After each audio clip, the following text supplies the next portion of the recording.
मुसलमानों के मुद्दे उठाते हैं और लगातार आप मुसलमानों के मुद्दों पर जोर देते हैं और चुनाव में भी जब जाते हैं, जो भाषण आपके होते हैं, तो आपकी कोशिश ये होती है कि मुसलमान एकजुट होकर के आपका समर्थन करें। तो कहीं आपको पर इसीलिए आरोप लगता है कि आप लगभग वही भाषा बोलते हैं जो कभी मोहम्मद अली जिन्ना बोलते थे। तो इस आरोप के बारे में आपका क्या कहना है? आप अगर मुसलमान कहेंगे सुनिए और मुझे सवाल पूरा कर लीजिए। मैं एक मिनट सर एक बार सुनिए। नहीं मुझे सवाल मैं आपको गोडसे का साथी नहीं, मुझे मैं गोडसे भी आपको कोई राइट नहीं है मुझे जिन्ना से नहीं कह रहा हूं आपको। नहीं, आपको कोई राइट नहीं है। मैं स्ट्रांग ऑब्जेक्शन लेता हूं इस बात को। मैं एक भारत के संविधान पर ओथ लिया हूं पार्लियामेंट में। मैं आपसे क्या आपको ये कोई राइट नहीं सर, माफ करना। आपको जिन्ना नहीं कह रहा हूं, मेरी बात सुन लीजिए प्लीज। जबान आप क्या बोल रहे हैं?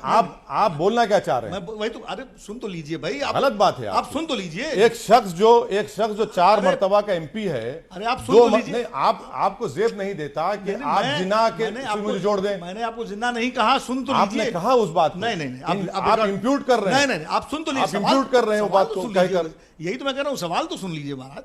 आप सर, मैं सवाल सुनने तैयार हूं, मगर अगर आप मैंने आपको जिन्ना नहीं कहा, सुन लीजिए आप मैं क्या कह रहा हूं। मेरा एक बार सुन तो जिन्ना की जबान क्या मतलब? मैंने क्या कहा? आरोप है कि मैं आरोप नहीं लगा रहा हूं। आरोप वो लोग लगाते हैं जिनको आप गोडसे की बात कर रहे हैं। जो गोडसे की बात करते हैं वो आपकी भाषा पर जिन्ना का आरोप लगाते हैं। मैं खाली ये पूछ रहा हूं कि आपका इसके बारे में क्या कहना है? क्या कहेंगे उन बारे में? उनको उनका दिमाग का इलाज कराना चाहिए। भाई, जिन्ना ने अगर भारत को तोड़ा है, ये क्यों नहीं बोलते कि उस वक्त कितने मुसलमानों को वोट डालने का राइट था? कितने मुसलमानों को वोट डालने का राइट? खाली जो नवाबजादे थे, जिनके पास जमीन थी, जो इनकम टैक्स अदा करते थे, कितने लोगों ने वोट दिया? बिहार में 8% लोगों ने भी वोट नहीं दिया, 8% करीब। तो मुसलमानों पे कहां का आरोप? क्या कांग्रेस के इजलास में जीबी पंत ने मूव नहीं किया था इस देश को विभाजन का, और सेकंड मौलाना अबुल कलाम आजाद ने नहीं किया था?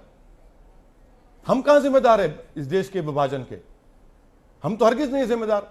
अगर पूरे मुसलमानों को वोट डालने का राइट होता तो बताते फिर आपको, मगर ये बता जाते मुसलमान जिन्ना का साथ दिए। अरे भाई, कहां मुसलमान? वो मुसलमान साथ दिए जो इलीट अपर क्लास जो थे।